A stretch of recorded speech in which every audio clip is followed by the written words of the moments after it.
Thank you, Mr. Secretary. Regarding retaliations, Iran and North Korea are cooperating on nuclear and missile development. Do you think there is a possibility that Iran, North Korea, and the other forces, such as China, will join forces to retaliate against the United States? Donald Trump surely knows how to keep the world guessing his next move, and his recent move on Iran's nuclear site was one for the books. Here's Defense Secretary Pete Hegseth's question and answer session after the strike.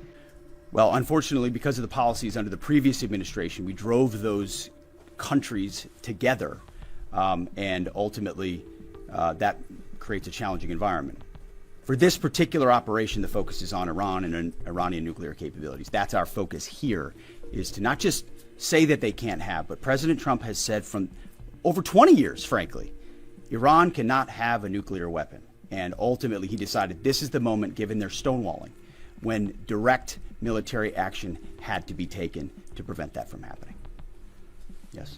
Thank you very much. General Kane, I understand OPSEC, I respect OPSEC. Can you say at all what security procedures are being taken to protect U.S. troops in Iraq and elsewhere in the Middle East?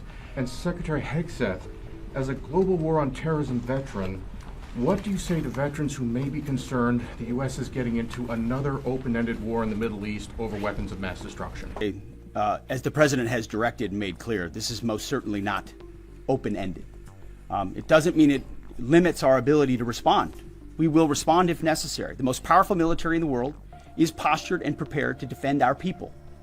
But what the President gave us, as I said, was a focused, powerful, and clear mission on the destruction of Iranian nuclear capabilities. Those were the targets. That's what was struck. That's what was overwhelming.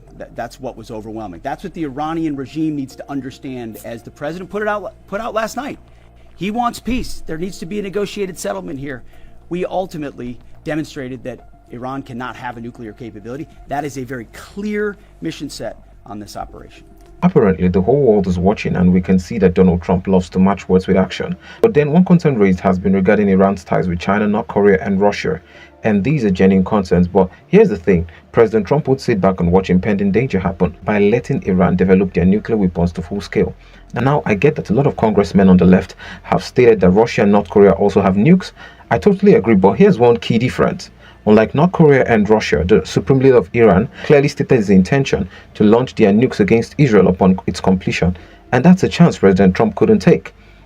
What communications are being sent to the Iranians right now, and is there any possibility of diplomacy now or in the coming days? I can only confirm that there are both public and private messages being directly delivered to the Iranians in multiple channels, giving them every opportunity to come to the table. They understand precisely what the American position is, precisely what steps they can take to allow for peace, and we hope they do so. Yes?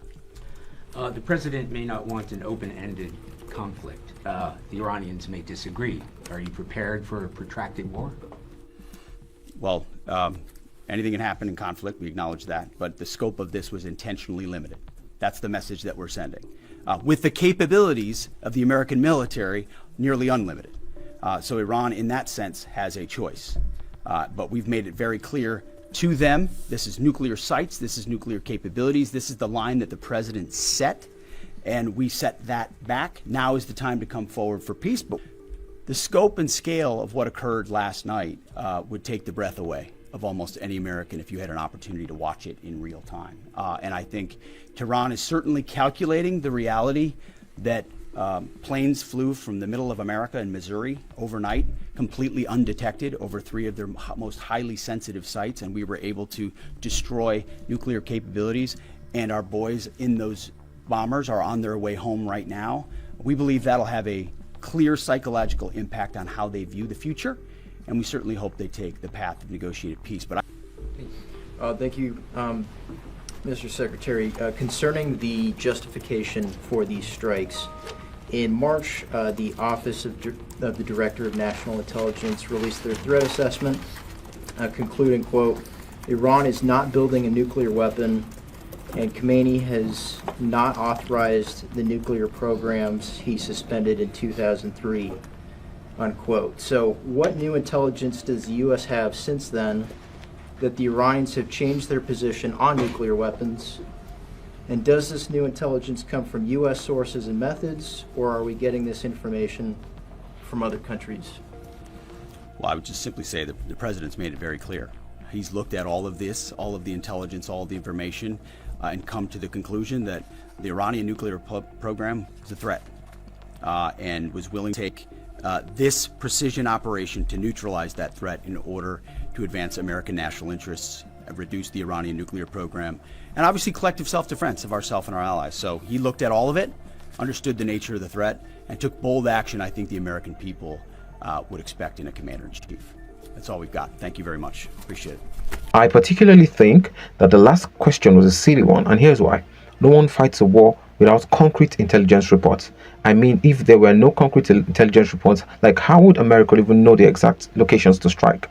This in itself brings to light how weak the past administration was when it comes to gathering information, and even more, it underscores the fact that, under the watch of Joe Biden, Iran resumed the production of weapons, of nuclear weapons.